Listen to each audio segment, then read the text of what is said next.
जय हिंद दोस्तों। आज हम लोग पॉलिटी एम लक्ष्मीकांत से जो हमारा फंडामेंटल राइट्स वाला चैप्टर है और साथ में डीपीएसपी और फंडामेंटल ड्यूटीज़ इन सबको एक साथ कवर करेंगे अपने शॉर्ट नोट्स के द्वारा। इसे हम लोग 45 मिनट के अंदर ही कवर करने की कोशिश करेंगे। तो ये है M Laxmikanth, the Bible for UPSC.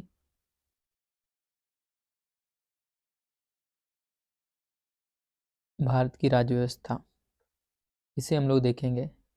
इसमें जो हमारा चैप्टर रहेगा वो फंडामेंटल राइट से रिलेटेड रहने वाला है। इसके साथ साथ हम लोग डीपीएसपी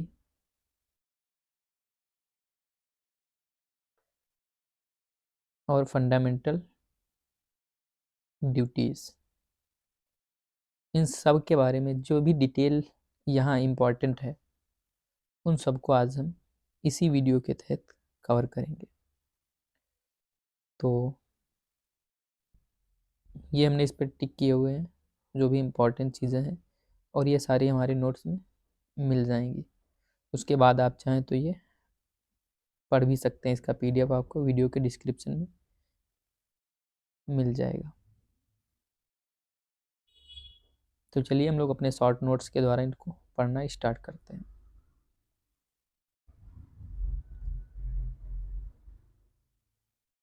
ये है हमारा फंडामेंटल राइट से रिलेटेड जो भी हमारा शॉर्ट नोट्स या साइनॉप्सिस है उसको।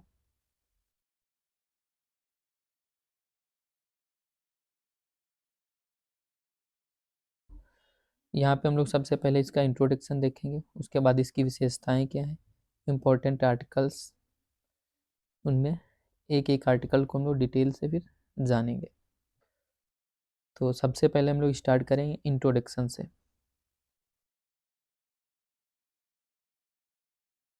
इंट्रोडक्शन वाला ये पोर्शन हम लोग स्टार्ट कर रहे हैं। तो देखते हैं।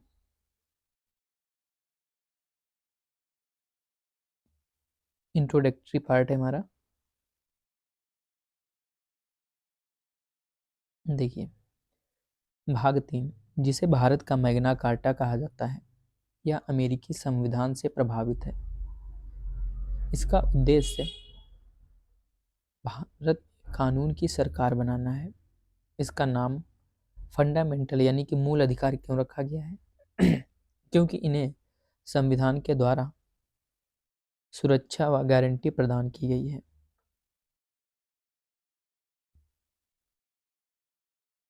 देखिए, ये क्या है, अमेरिकी संविधान से प्रभावित है, कानून की सरकार बनाना इनका उद्देश्य है। इनका नाम मूल अधिकार है क्योंकि इन्हें संविधान द्वारा गारंटी व सुरक्षा प्रदान की गई।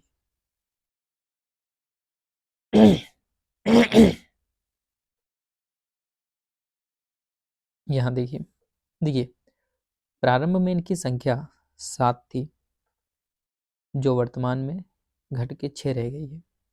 44वां संविधान संशोधन 1978 के द्वारा संपत्ति के अधिकार को आर्टिकल 31 से हटाकर भाग 12 के तहत आर्टिकल 300 ए के तहत एक कानूनी अधिकार बना दिया गया है। इस प्रकार हमारे पास वर्तमान में जो हमारे फंडामेंटल राइट्स हैं वो 6 हैं। कौन कौन से हैं? पहला हमारा समता का अधिकार, दूसरा है स्वतंत्रता का अधिकार, तीसरा है शोषण के विरुद्ध अधिकार, चौथा हमारा स्वतंत्र धर्म की स्वतंत्रता, संस्कृति और शिक्षा का अधिकार, संवैधानिक उपचारों का अधिकार जिसे लोग राइट टू रेमिडीज बोलते हैं। एक बार एक बार फिर से देखते हैं। पहला हमारा right to equality, right to freedom, right to free from exploitation, religion freedom, cultural and educational freedom और राइट टू रेमिडीज। स्वतंत्र समता का अधिकार आर्टिकल 14 से 18, स्वतंत्रता का अधिकार आर्टिकल 19 से 22, शोषण के विरुद्ध अधिकार 23-24, धर्म की स्वतंत्रता आर्टिकल 25 से 28, संस्कृति और शिक्षा का अधिकार आर्टिकल 29 और 30, संवैधानिक उपचारों का अधिकार, जिसे हम लोग राइट टू रेमिडीज बोलते हैं, वो आर्टिकल 32 है। तो इस प्रकार हमने देखा कि भाग 3 को भारत का मैग्ना कार्टा कहा जाता है। यह अमेरिकी संविधान से प्रभावित है। इनका उद्देश्य कानून की सरकार बनाना है। और इन्हें यह नाम क्यों दिया गया है? क्योंकि इन्हें संविधान द्वारा सुरक्षा व गारंटी प्रदान की गई। पहले इनकी संख्या 7 थी, जो 44वें संविधान संशोधन की कृपा से अब 6 बची है। तो इसके बाद हम लोग अब इनकी विशेषताएं देखते हैं कि मूल अधिकारों की विशेषताएं क्या हैं।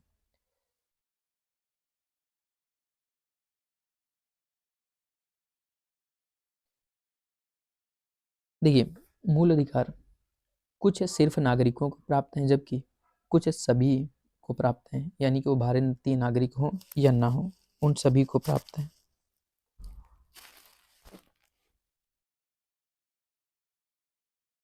जो भारतीय नागरिकों को प्राप्त है उनमें कौन है? आर्टिकल 15, 16, 19, 29, 30। 15, 16, 19, 29, 30 ये केवल भारतीय नागरिकों को प्राप्त है, जबकि जो बाकी हैं वो सभी नागरिकों को प्राप्त, मतलब सभी को प्राप्त है, चाहे वो भारतीय नागरिक हो या ना हो। दूसरी विशेषता क्या है इनकी? ये असीमित नहीं है, लेकिन ये वाद्य योग्य है। वाद्य योग का मतलब है कि सरकार को इन्हें लागू करना ही पड़ेगा। ये न्यायोचित हैं, यानी कि सुप्रीम जस्टिसिएबल हैं, यानी कि सुप्रीम कोर्ट के द्वारा इन्हें गारंटी प्रदान की गई है। यानी कि अगर इनका कोई उल्लंघन करता है तो आप इनको लागू करवाने के लिए सुप्रीम कोर्ट जा सकते हैं। सुप्रीम कोर्ट जो देश का हाईएस्ट कोर्ट है, ये स्थायी नहीं है। संसद इनमें कटौती कर सकती है, यानी कि इन पर युक्त प्रतिबंध लगा सकती है। राष्ट्रीय आपात में आर्टिकल 20 और 21 को छोड़कर सभी को निलंबित किया जा सकता है, जबकि जो आर्टिकल 19 है उसे केवल युद्ध व बाह्य आक्रमण के समय ही निलंबित किया जाएगा। यानी कि 20-21 को तो कभी भी निलंबित नहीं किया जा सकता है। 19 को निलंबित किया जा सकता है, लेकिन वो कब? जब युद्ध या बाह्य आक्रमण हो, सशस्त्र विद्रोह के आधार पर नहीं।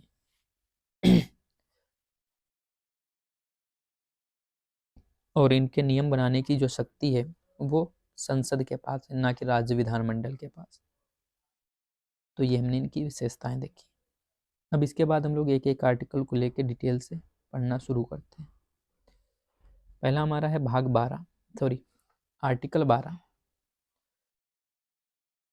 आर्टिकल 12 जो है उसमें राज्य की परिभाषा दी गई है, और राज्य की परिभाषा में किसे शामिल किया गया है? केंद्र सरकार, चाहे संसद हो, राज्य की सरकार या विधानमंडल हो, सभी स्थानीय सरकार, वैधानिक व गैर वैधानिक संगठन व प्राधिकरण जैसे LIC, NGO और निजी इकाइयाँ या एजेंसियाँ जो बतौर राज्य काम करती हैं, उन सबको राज्य की डेफिनेशन के तहत शामिल किया गया है। आर्टिकल 13। आर्टिकल 13 क्या है? कि फंडामेंटल राइट्स के असंगत जो विधियां हैं उनके बारे में आर्टिकल 13 कहता है कि मूल अधिकारों के असंगत जो भी विधियां हैं वो शून्य होंगी। और विधि में कौन कौन शामिल है?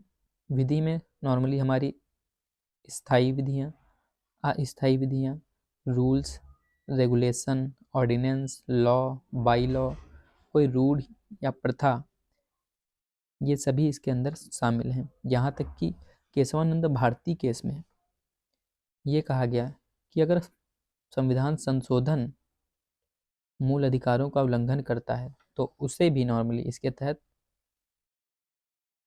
असंगत घोषित किया जा सकता है। तो ये हमने देखा आर्टिकल 12 और 13। अब आर्टिकल 14 से 18 की बात करेंगे, जो हमारा है समता का अधिकार। यहाँ हम लोग चल रहे हैं समता का अधिकार।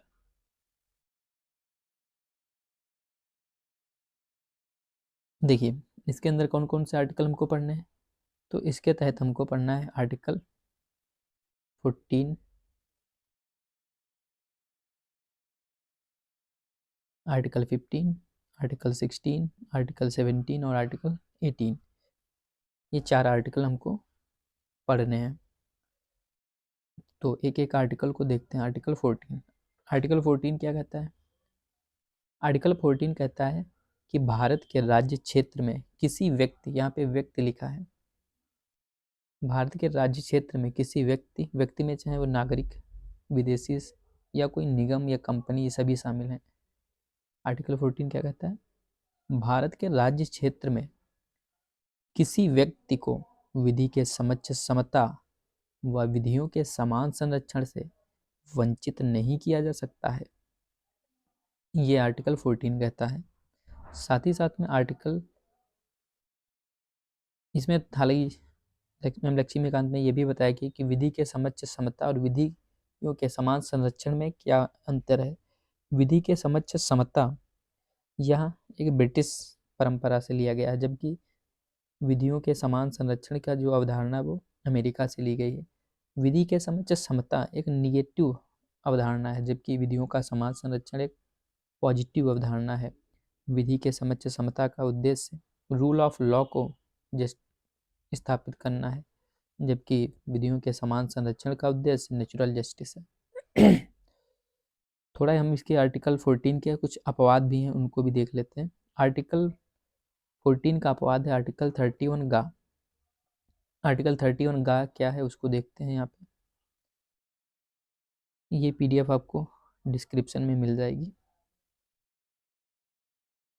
देखिए आर्टिकल 31 गा ये कहता है कि किसी विधानमंडल द्वारा DPSP के क्रियान्वयन के लिए यदि कोई नियम बनाया जाता है जिसमें आर्टिकल 39 की उपधारा खा और गा का समावेश है, तो उसे इस आधार पर चुनौती नहीं दी जा सकती कि वह आर्टिकल 14 के असंगत है। तो ये आर्टिकल 14 का अपवाद है। इसके बाद हम लोग आर्टिकल 15 पे चल रहे हैं। आर्टिकल 15 क्या है? इसमें ये कहा गया है कि राज्य किसी नागरिक के प्रति केवल धर्म, मूल वंश, जाति, लिंग या जन्म स्थान को लेकर विभेद नहीं करेगा। इसमें 5 आधार बताए गए हैं। हालांकि इसमें इसके कुछ अपवाद भी हैं। क्या अपवाद हैं? कि कमजोर वर्गों के लिए सरकार नियम बना सकती है, और इसमें 3 अपवाद बताए गए हैं इसके। कौन से?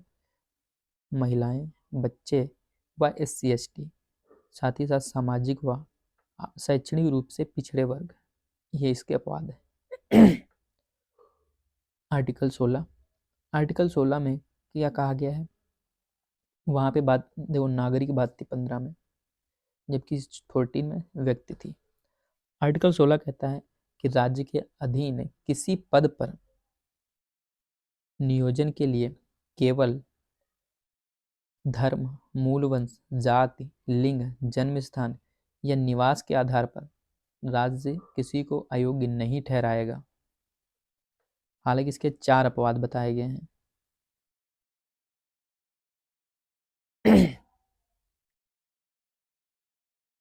जबकि आर्टिकल 15 के 3 अपवाद, आर्टिकल 16 के 4 अपवाद हैं। आर्टिकल 17 कहता है कि अस्पृश्यता से उपजी किसी निर्योग्यता को लागू करना, अस्पृश्यता से उपजी किसी निर्योग्यता को लागू करना दंडनीय अपराध होगा। ये आर्टिकल 17 कहा गया है। इसका कोई भी अपवाद नहीं है।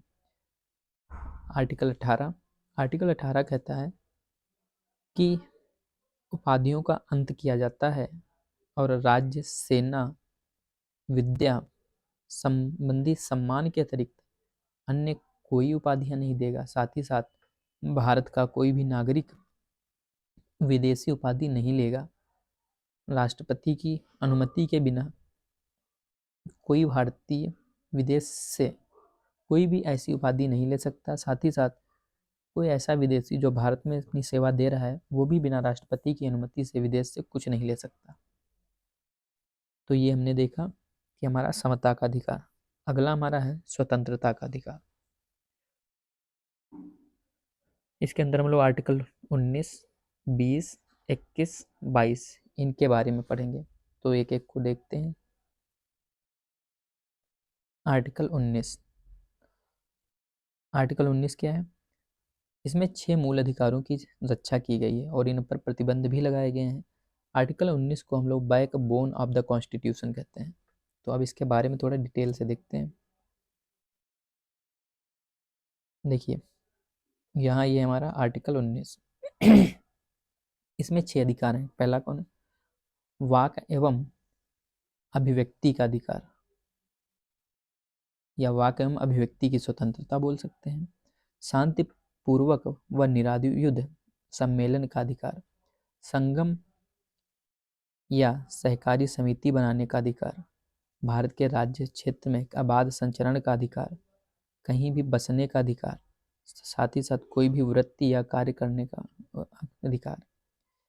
ये जो हैं वो अधिकार हमको आर्टिकल 19 के तहत 6 अधिकार दिए गए। कौन से, फिर से एक बार देखते हैं। देखिए आपको पहले आप बोलने का अधिकार है, यानी कि वाक और अभिव्यक्ति का अधिकार। उसके बाद बोलेंगे तो आप कहीं पे शांतिपूर्वक सम्मेलन बुला सकते हैं, तो सम्मेलन का अधिकार। जब सम्मेलन बनाएंगे तो आप कोई संघ भी बना सकते हैं, संघ या सहकारी संस्था बनाने का अधिकार। जब ये सब बनाएंगे तो आप कहीं जाएंगे भी तो आबाद संचरण का अधिकार। जब संचरण करेंगे तो वहाँ रुकेंगे भी तो आवास या बसने का अधिकार। उसके जब वहाँ बसेंगे तो कुछ काम भी करेंगे तो व्यापार या वृत्ति करने का अधिकार। बोलने, संगम बनाने, संघ बनाने, संचरण, बसने और व्यापार, ये 6 अधिकार आर्टिकल 19 के तहत दिए गए हैं। देखिए आर्टिकल 19 पे कुछ प्रतिबंध भी हैं। वो 8 प्रतिबंध कौन है?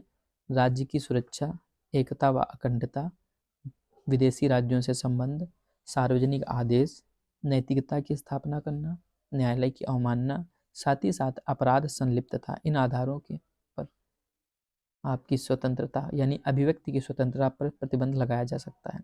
शांतिपूर्वक व निरायुध सम्मेलन पर 2 प्रतिबंध लगाए गए, राष्ट्र की एकता व अखंडता और यातायात नियंत्रण। इसके अंतर्गत हड़ताल का अधिकार नहीं दिया गया है। संगम या संस्था बनाने में जो हमारे पे वो 3 प्रतिबंध हैं, एकता व अखंडता, सार्वजनिक जो व्यवस्था बना, साथ ही साथ नैतिकता। जो भारत के राज्य क्षेत्र में सर्वत्र आबाद का संचरण है वो वैश्याओं के लिए नहीं है, उन्हें कहीं भी रोका जा सकता है।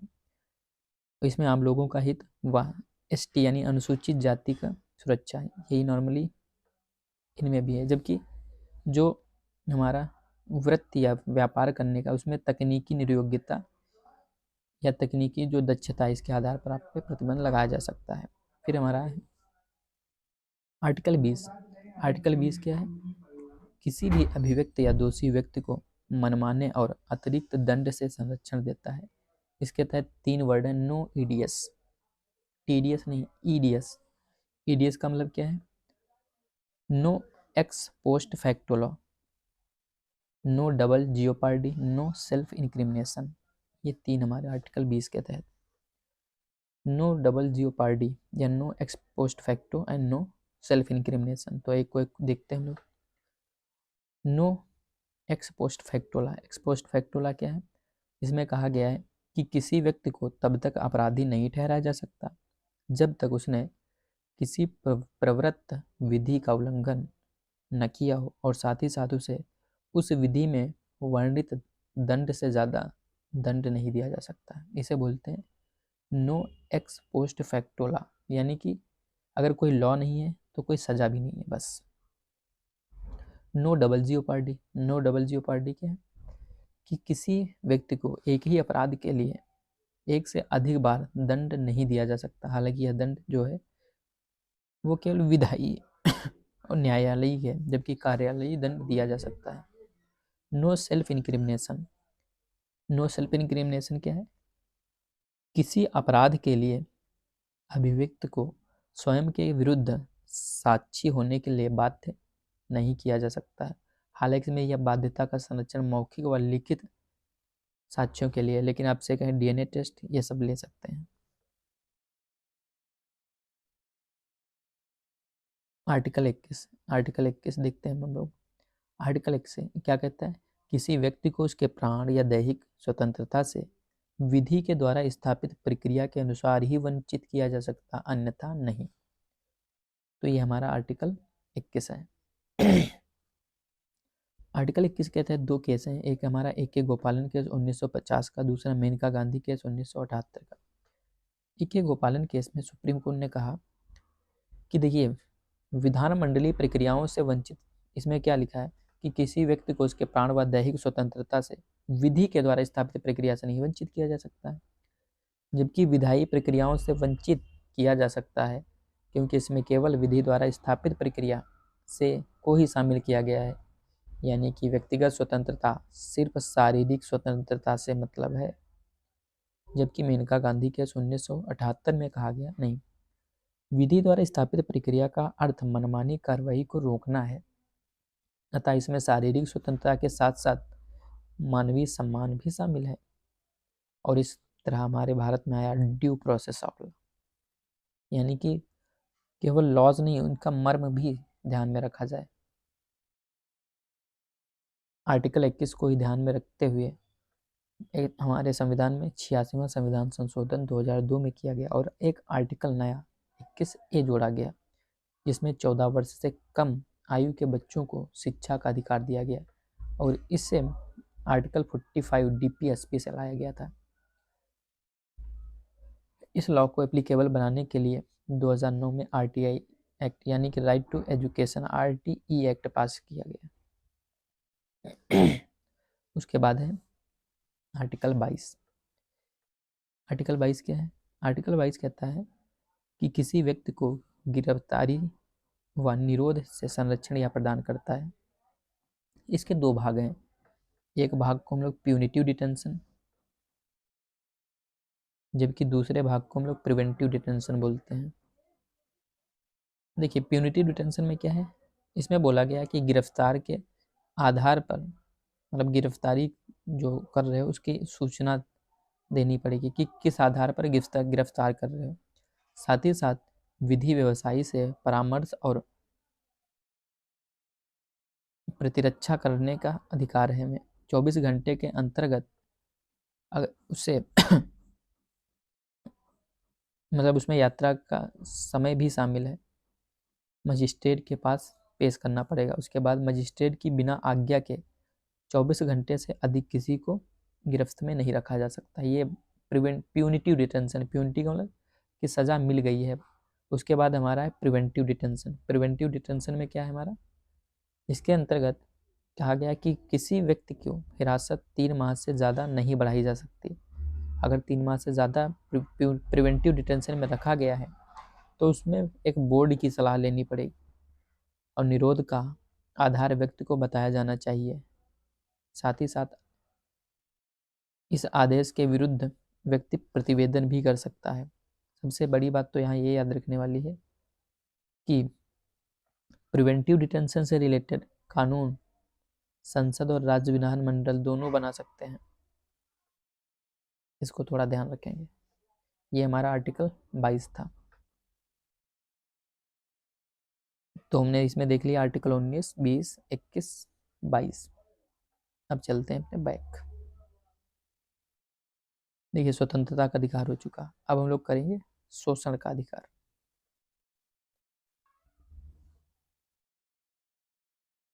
शोषण का अधिकार, इसमें क्या क्या पढ़ना है आपको? तो इसके तहत हमको 2 आर्टिकल पढ़ने हैं, आर्टिकल 23 और आर्टिकल 24। आर्टिकल 23 में क्या क्या है कि मानव दुर्व्यापार और बेगार व इसी प्रकार के अन्य बलात् श्रम दंडनीय होंगे। बलात् श्रम का मतलब जैसे बंधुआ मजदूरी। किसी फैक्ट्री, आर्टिकल 24 है, किसी फैक्ट्री अथवा खान में, देखिए किसी फैक्ट्री, खान अथवा अन्य संकटमय गतिविधि में 14 वर्ष से कम के बच्चों का नियोजन प्रतिबंधित है।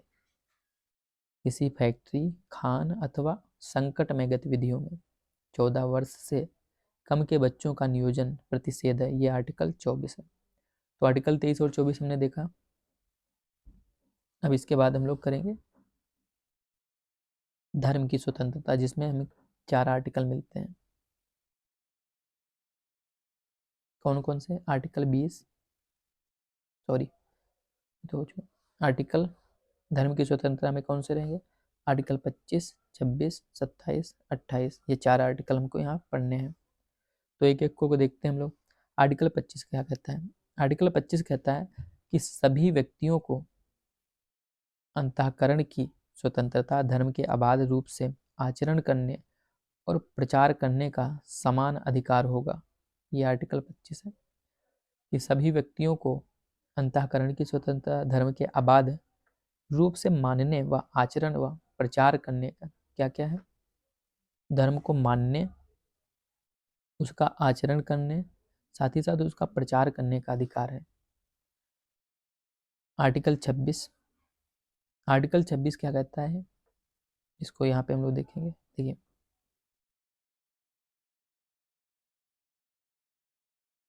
आर्टिकल 26,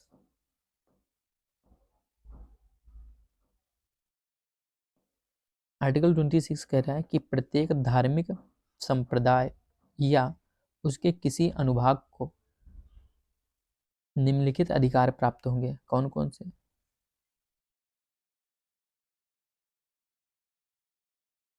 धार्मिक एवं मूर्त प्रयोजनों के लिए संस्थाओं की स्थापना और पोषण का अधिकार होगा। अपने धर्म विषय कार्यों का प्रबंधन करने का अधिकार होगा। जंगम और स्थावर संपत्ति के अर्जन का अधिकार होगा। साथ ही साथ ऐसी संपत्ति का विधि के अनुसार प्रशासन करने का अधिकार होगा। तो इस प्रकार हमने देखा कि आर्टिकल 25 जहाँ व्यक्तिगत अधिकारों की बात करता है, वहीं आर्टिकल 26 धार्मिक संप्रदायों की बात करता है। सुप्रीम कोर्ट के अनुसार किसी भी संप्रदाय या समुदाय को हम धार्मिक संप्रदाय कब मानेंगे? जब वह 3 शर्तें पूरी कर रहा हो। कौन सी? वह एक व्यक्तियों का समूह हो, एक संगठन हो, साथ ही साथ वह एक विशिष्ट नाम वाला हो। तो इस प्रकार जो अरिबंदो सोसाइटी है वो धार्मिक संप्रदाय नहीं है।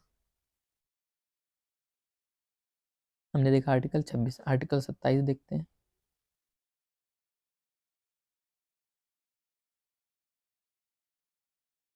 आर्टिकल 27 ये क्या कहता है कि किसी धर्म विशेष की उन्नति हेतु टैक्स नहीं लगाया जाएगा। आर्टिकल 27 है।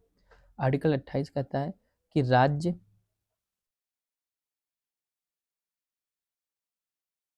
यहाँ आर्टिकल 28 कि राज्य निधि से पूर्णतः पोषित किसी शिक्षण संस्थान में धार्मिक शिक्षा न दी जाए। यह व्यवस्था उन संस्थानों में लागू नहीं होगी जिनकी स्थापना किसी न्यास के तहत हुई है, लेकिन प्रशासन राज्य कर रहा है। तो ये हमने आर्टिकल 28 देखा। अब आर्टिकल हम लोग 29 और उसके आगे को देखते हैं।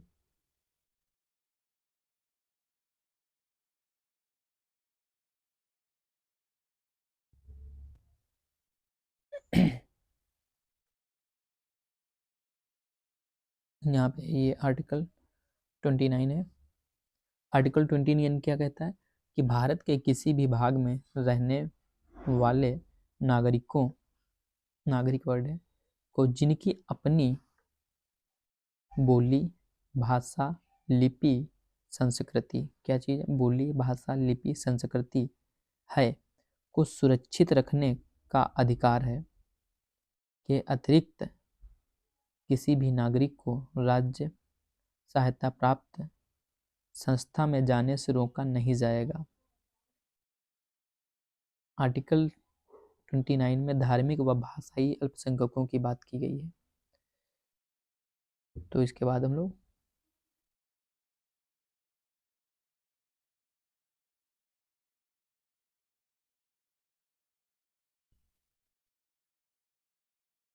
अब यहाँ से देखेंगे आर्टिकल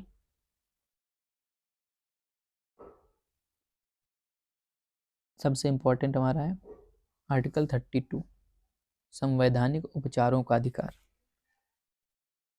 आर्टिकल 32 क्या कहता है? देखो, इसे डॉक्टर अंबेडकर ने संविधान की आत्मा व हृदय कहा है। डॉक्टर अंबेडकर ने इसे संविधान की आत्मा व हृदय कहा है। जबकि बैकबोन जो वो आर्टिकल 19 है, बैकबोन है वो हमारा आर्टिकल 19 है, जबकि आत्मा और हृदय कौन है? आर्टिकल 32 जिस डॉक्टर अंबेडकर के अनुसार। तो इसमें क्या है, यह अधिकारों को प्रवर्तित करने हेतु, मतलब इसमें क्या, मूल अधिकारों को प्रवर्तित करने हेतु समुचित कार्रवाइयों द्वारा सुप्रीम कोर्ट में संवेदन का अधिकार इसमें है। सुप्रीम कोर्ट मूल अधिकारों के संबंध में आदेश या निर्देश जारी करे, जिन्हें हम लोग हैबियस कॉर्पस, मैंडमस, प्रोहिबिशन, सरसरारी, कोवेरेंटो इनके नाम से जानते हैं। हैबियस कॉर्पस, मैंडमस, प्रोहिबिशन, सरसरारी और कोवेरेंटो, ये डिटेल सुप्रीम कोर्ट जारी कर सकता है। हालांकि संसद यह शक्ति किसी अन्य कोर्ट को भी दे सकती है, लेकिन अभी तक दिया नहीं गया है। सुप्रीम कोर्ट में जाने के अधिकार को इस संविधान द्वारा अन्य उपबंधित करने के सिवाय निलंबित नहीं किया जा सकता, यानी कि राष्ट्रपति आपात के समय से निलंबित किया जा सकता है, तो समाप्त नहीं किया जा सकता। अन्य तथ्य क्या है, रिट जारी करना सुप्रीम कोर्ट का मूल न्यायिक क्षेत्राधिकार है, मूल न्यायिक क्षेत्राधिकार पर अनन्य नहीं। अनन्य का मतलब है कि हम और कहीं जा सकते हैं। आर्टिकल 226 के तहत हाईकोर्ट भी रिट जारी कर सकता है, परंतु सुप्रीम कोर्ट कोई वैकल्पिक समाधान नहीं दे सकता, लेकिन हाईकोर्ट वैकल्पिक समाधान दे सकता है। इस प्रकार हाईकोर्ट का रिट क्षेत्राधिकार सुप्रीम कोर्ट से जाता है। सुप्रीम कोर्ट के अनुसार यदि आर्टिकल 226 के तहत हाईकोर्ट जाने का रास्ता हो तो हमारे पास मत आना। मतलब सुप्रीम कोर्ट कहता है कि अगर आप पहले हाईकोर्ट जा सकते हो तो यहाँ क्यों आ रहे भाई। सुप्रीम कोर्ट का रिट क्षेत्राधिकार हाईकोर्ट से कम है, वो हम लोग देख चुके हैं। अब रिटों के प्रकार, पहली हमारी है हेबियस कॉर्पस, जिसे हिंदी में बोलते हैं बंदी प्रत्यक्षीकरण।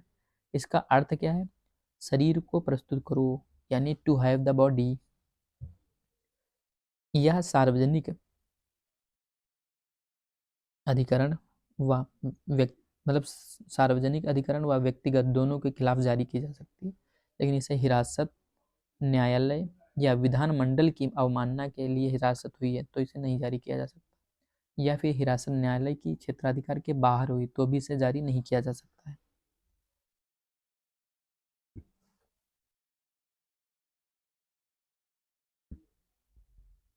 अगली हमारे पास मैंडमस, जिसे हम लोग परमादेश बोलते हैं। इसमें पब्लिक ऑर्डर परफॉर्म करने के लिए जारी किया जाता है। इसका अर्थ है वी कमांड, हम आदेश देते हैं। यह सार्वजनिक अधिकारी व प्राधिकरणों के खिलाफ जारी की जाती है। इसे निजी व्यक्ति, इकाई, गैर संवैधानिक विभाग, सीजेआई, प्रेसिडेंट या गवर्नर इनके खिलाफ जारी नहीं किया जा सकता है। अगला हमारे पास है प्रोहिबिशन, जिसे प्रतिषेध बोलते हैं। इसमें क्या है, ये रिव्यू के लिए है, यानी कि जजमेंट से पहले हम लोग जो लाते हैं वो प्रोहिबिशन होती है। यह केवल एक निवारक है। इसका अर्थ है प्रोहिबिट, टू प्रोहिबिट यानी रोकना। इसमें क्या होता है, अधीनस्थ न्यायालय या अधिकार, इसमें सुप्रीम कोर्ट अधीनस्थ न्यायालय या अधिकरणों को अपने न्यायाधिकार का उल्लंघन करने अगर करते हैं तब इसे जारी किया जाता है, कब नहीं। प्रशासनिक अधिकारी, विधायी निकाय, निजी व्यक्ति आदि के खिलाफ इसे जारी नहीं किया जा सकता। अगली हमारी है सरसरारी, जिसे हम लोग उत्प्रेषण बोलते हैं। यह निवारक व सहायक दोनों है। यह जजमेंट के बाद जारी की जाती है। प्रोहिबिशन पहले, सरसरारी बाद में। पीसी से याद कर लेंगे, प्रोहिबिशन फिर सरसरारी। इसका अर्थ है टू बी सर्टिफाइड, यानी प्रमाणित होना है, सूचना देना। इसे भी अधीनस्थ न्यायालय अधिकरण के खिलाफ जारी किया जाता है। 1991 से पहले इसे प्रशासनिक मामलों के खिलाफ नहीं जारी किया जा सकता था, लेकिन अब जारी किया जा सकता है, जबकि विधायी व निजी कार्यों के लिए इसे जारी नहीं किया जा सकता। अगली हमारे पास है अधिकार परीक्षा, को वारंटो। इसका अर्थ है व्हाट इज योर अथॉरिटी, यानी कि प्राधिकृत वारंट द्वारा। इसमें किसी व्यक्ति द्वारा लोक सेवक या कार्यालय का जब कोई अनअधिकारपूर्ण ग्रहण करता है तब इसे जारी कराया जा सकता है। इसे किसी मंत्रित्व कार्यालय या निजी कार्यालय के लिए जारी नहीं किया जा सकता।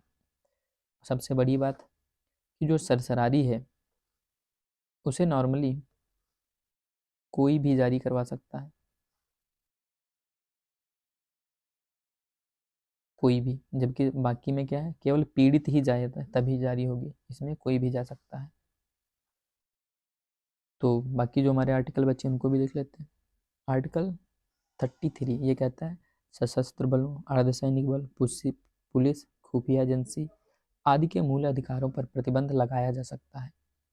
विधि निर्माण का अधिकार सिर्फ संसद को, मतलब इनसे रिलेटेड विधि जो बनाएगी वो संसद बनाएगी, ना कि मूल अधिकारों से, ना कि राज्य विधानमंडल।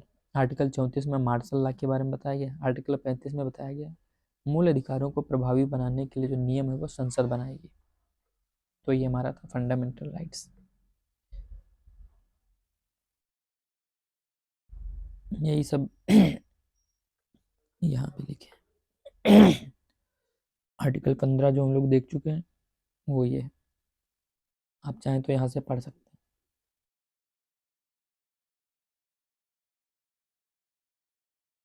आर्टिकल 14 में जो हमने पढ़ा है ना कि विधि के समक्ष समता और विधियों का समान संरक्षण, उसमें ये rule of law A V Dicey का है, इसे भी देख लेंगे। इसके बाद हम लोग शुरू कर रहे हैं डीपीएस, यानी कि भाग 4, आर्टिकल 36 से 51। इंट्रोडक्शन देखते हैं।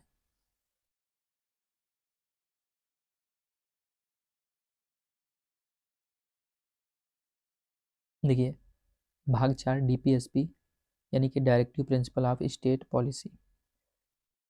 इंट्रोडक्शन, या 1937 में निर्मित आयरलैंड के संविधान से लाए गए और आयरलैंड ने अपने यहाँ स्पेन से लाया था।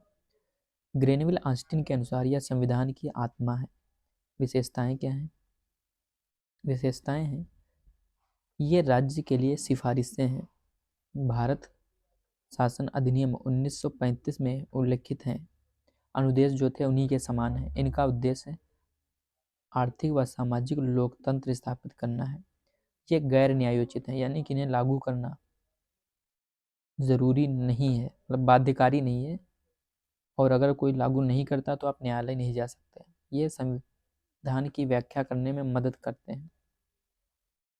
अब इन्हें हमने अपनी सुविधा के अनुसार 3 पार्ट में डिवाइड किया है, गांधीवादी, समाजवादी और उदार बौद्धिक। तो इनमें आपको पहले देखिए गांधीवादी में कौन कौन से, आर्टिकल 38 जिसमें लोक कल्याण की बात की गई है, आर्टिकल 39 जिसमें समानता की बात की गई है, आर्टिकल 39A जिसमें निःशुल्क विधिक सहायता, आर्टिकल 42 इनको डिटेल से भी पढ़ेंगे। गांधीवादी आर्टिकल 40, 43, 46, 49, सॉरी 40, 43, 46, 7, 48।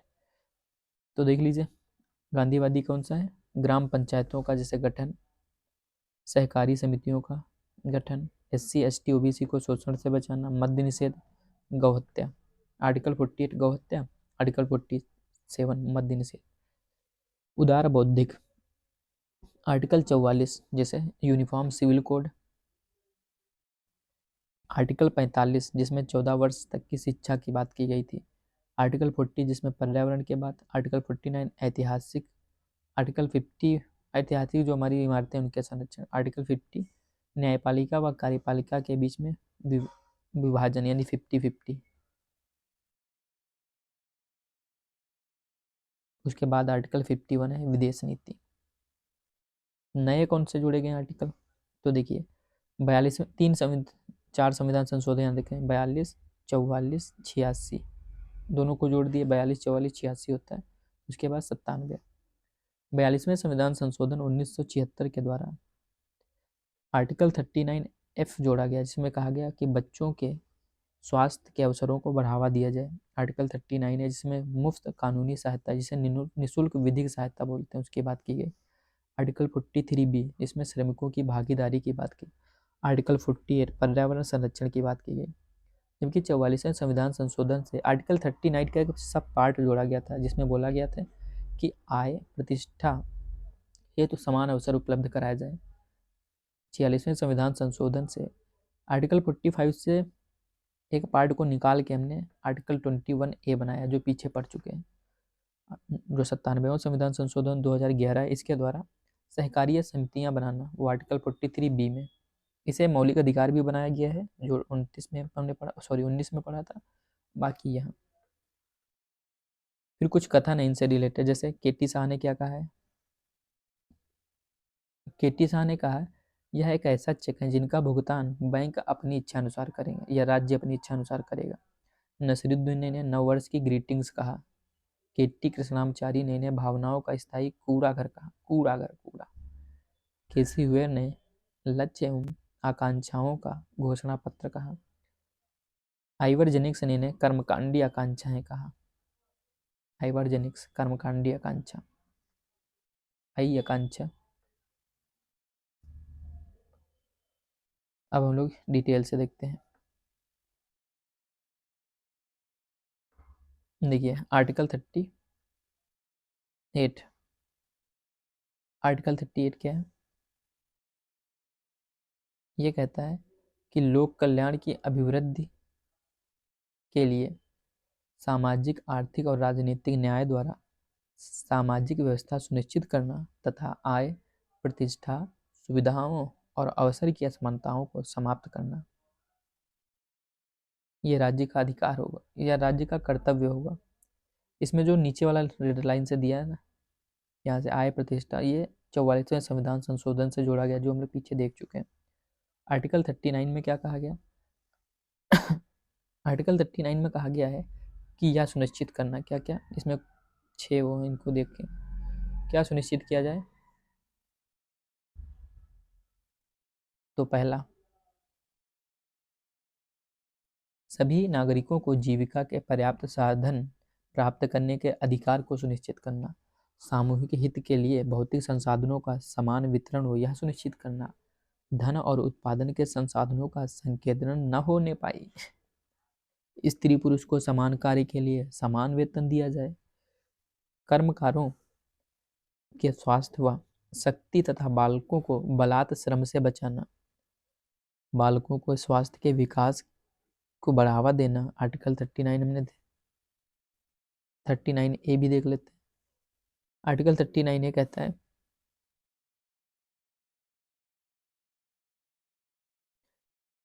कि समान न्याय तथा गरीबों को निःशुल्क विधिक सहायता प्रदान करना। इसके लिए हमने 1987 में नालसा एक्ट पारित किया, जिसके तहत नालसा, सालसा व डालसा यानी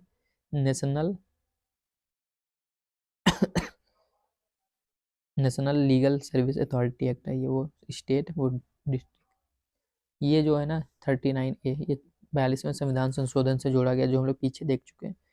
आर्टिकल 40 ग्राम पंचायतों का गठन,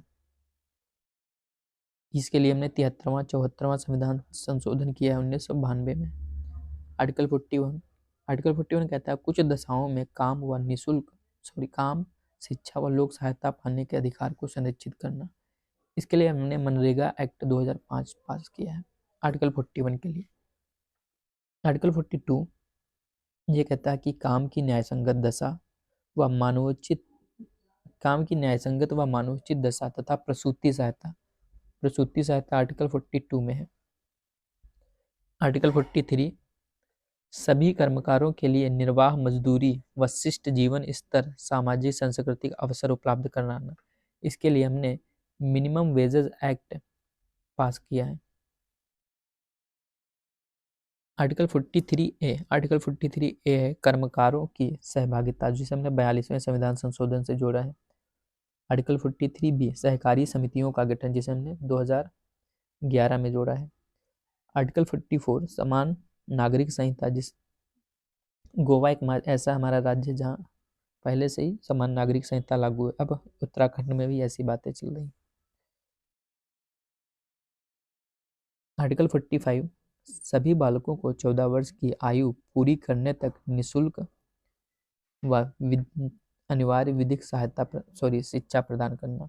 आर्टिकल 46 SC ST और समाज के कमजोर वर्गों के शैक्षणिक एवं आर्थिक हितों को प्रोत्साहन व शोषण से बचाना। आर्टिकल 47 स्वास्थ्य के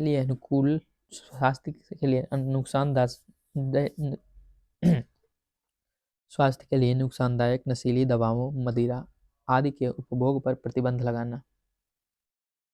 इसी टाइप से आर्टिकल 48 इसमें आप याद रखें गौ हत्या पर प्रतिबंध लगाया गया। इसमें हाल क्या किया गया, गाँव, टाइम ज़्यादा हो गया, गाय, बछड़ा व अन्य दुधारू पशु आदि की बलि पर रोक लगाई गई। आर्टिकल 48 पर्यावरण का संरक्षण तथा संवर्धन व वन्य जीवों की रक्षा। आर्टिकल 49 राष्ट्रीय महत्व वाले ऐतिहासिक स्मारकों का संरक्षण। जबकि 50 है राज्य लोक सेवाओं में न्यायपालिका व कार्यपालिका, यहाँ विधायिका लिख सकता है, न्यायपालिका व कार्यपालिका है। आर्टिकल 51 अंतर्राष्ट्रीय शांति और सुरक्षा की अभिवृद्धि करना तथा राष्ट्रों के बीच न्यायपूर्ण और सम्मानपूर्ण संबंधों को बनाए रखना, अंतर्राष्ट्रीय विधि और संधि की बाध्यताओं के प्रति आदर बढ़ाना और अंतर्राष्ट्रीय विवादों को मध्यता से निपटाना। तो ये हमारे डीपीएसपी हो चुके हैं। अब हम लोग फंडामेंटल ड्यूटीज देखते हैं। देखिए फंडामेंटल ड्यूटीज, पहला क्या है, संविधान का पालन करें। ये आपको पता है कि स्वर्ण सिंह समिति की सिफारिशों के आधार पर इन्हें जोड़ा गया है 42वें संविधान संशोधन से ही। संविधान है क्या, संविधान का पालन करें और उसके आदर्शों, संस्थाओं, राष्ट्रध्वज और राष्ट्रगान का आदर करें। स्वतंत्रता के लिए हमारे राष्ट्रीय आंदोलन को प्रेरित करने वाले उच्च आदर्शों को हृदय में संजोए रहें और उनका पालन करें। भारत की संप्रभुता, एकता व अखंडता की रक्षा करें और उसे अक्षुण्ण बनाए रखें। देश की रक्षा करें और आह्वान किए जाने पर राष्ट्र की सेवा करें। भारत के सभी लोगों में समरसता और समान भ्रातृत्व की भावना का निर्माण करें व ऐसी प्रथाओं से दूर रहें जो स्त्रियों के सम्मान के विरुद्ध हैं।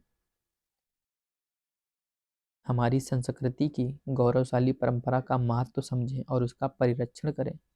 प्राकृतिक पर्यावरण की रक्षा करें और उसका संवर्धन करें तथा प्राणी मात्र के प्रति दया का भाव रखें।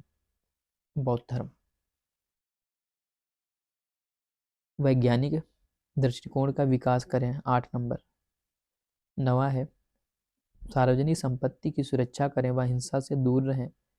10 व्यक्तिगत व सामूहिक गतिविधियों के क्षेत्र में उत्कर्ष की ओर बढ़ें। फिर 11वां, जिसे 86वें संविधान संशोधन द्वारा जोड़ा गया था, 6 से 14 वर्ष की उम्र तक के बच्चों की शिक्षा के अवसर उपलब्ध कराना। ये हमारे डीपीएसपी थे। इसके बाद है एक छोटा सा टॉपिक, शासन व्यवस्था। चलिए इसे हम लोग बाद ही में देखेंगे। यहाँ तक हम लोगों के fundamental duty, fundamental right, DPSP ये सारे हो चुके हैं। तो आज के लिए इतना ही। हालांकि हम लोग एक ट्रिक से जितने भी डीपीएसपी हैं, जितने भी फंडामेंटल राइट हैं और फंडामेंटल ड्यूटीज़, इन्हें नॉर्मली 50-50 सेकेंड की एक ट्रिक बना के हम लोग याद कर लेंगे। तो अभी के लिए इतना ही, और वीडियो को लाइक, शेयर और चैनल को सब्सक्राइब कर लें ताकि ऐसी ट्रिक, और अभी तो हम लोग टॉपिक डेप्थ से कवर कर रहे हैं, इसके बाद हम लोग इनके पीवाईक्यू भी साथ साथ में चल रहे हैं, साथ ही साथ हम लोग इनकी ट्रिक्स भी देखते चलेंगे। तो आज के लिए इतना ही। Thank you.